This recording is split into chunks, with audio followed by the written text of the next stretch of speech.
Assalamualaikum. Maman Sidi Mitwar Babala Mulu Kalam.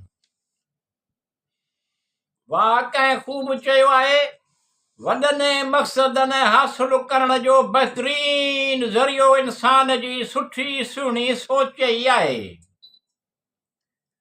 सुठी सुहिणी सोच सां अमल करण सां इहो मक़सदु हासिल करे सघिबो आहे। वाकई खूब चयो आहे वॾनि मक़सदनि हासिल करण जो बहितरीन ज़रियो इंसान जी सुठी सुहिणी सोच ई आहे। सुठी सुहिणी सोच सां अमल करण सां इहो मक़सदु हासिल करे सघिबो आहे। पंहिंजी ज़हानत खे सुहिणे नमूने इस्तेमालु करण लाइ पंहिंजी ज़हानत खे सुहिणे नमूने इस्तेमालु करण लाइ इंसानी ज़हन लाइ सिहत ऐं ख़ुशी तमामु ज़रूरी आहे।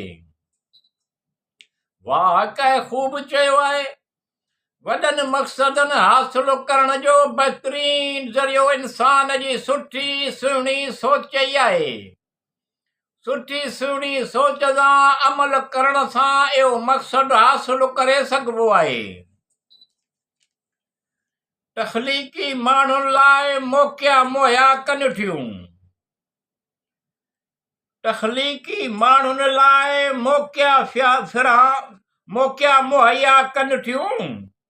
ए ताक़तूं आहिनि इल्म फन जी ताक़त आहे। वाकई खूब चयो आहे वॾनि मक़सदनि हासिल करण जो बहितरीन ज़रियो इंसान जी सुठी सुहिणी सोच ई आहे। सुठी सुहिणी सोच सां अमल करण सां इहो मक़सदु हासिल करे सघिबो आहे। अॼोके दौर में इल्म जो अमल घणो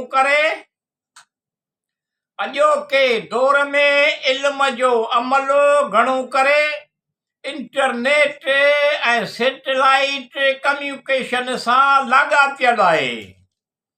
वाकई खूब चयो आहे वॾनि मक़सदनि हासिल करण जो बहितरीन ज़रियो इंसान जी सुठी सुहिणी सोच ई आहे।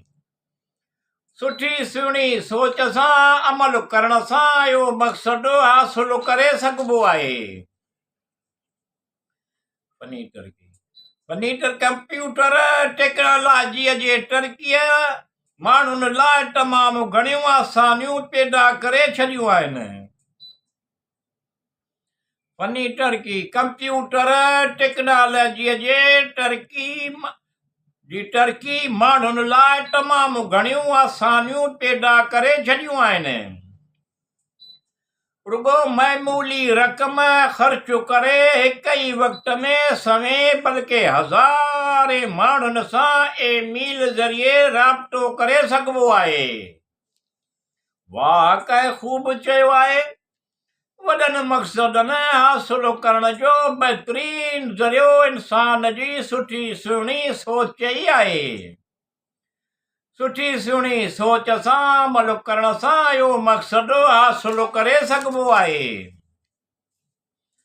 निहायत महारतुनि ऐं तदबीरुनि खे अमली तौर इस्तेमालु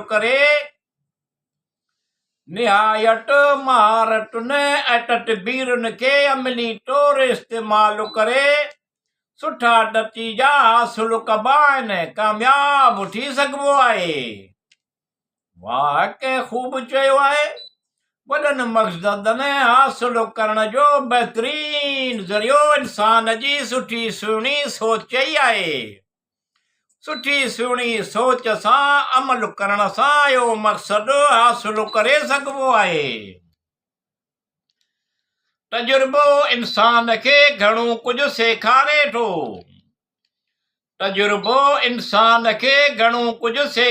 थो। ईमानदारीअ सां पंहिंजी महिनत सां सुठो नतीजो निकिरण लॻो आहे।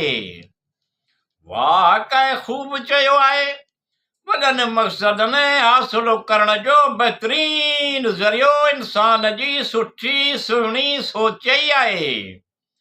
सुठी सुहिणी सोच सां अमल करण सां इहो मक़सदु हासिल करे सघिबो आहे।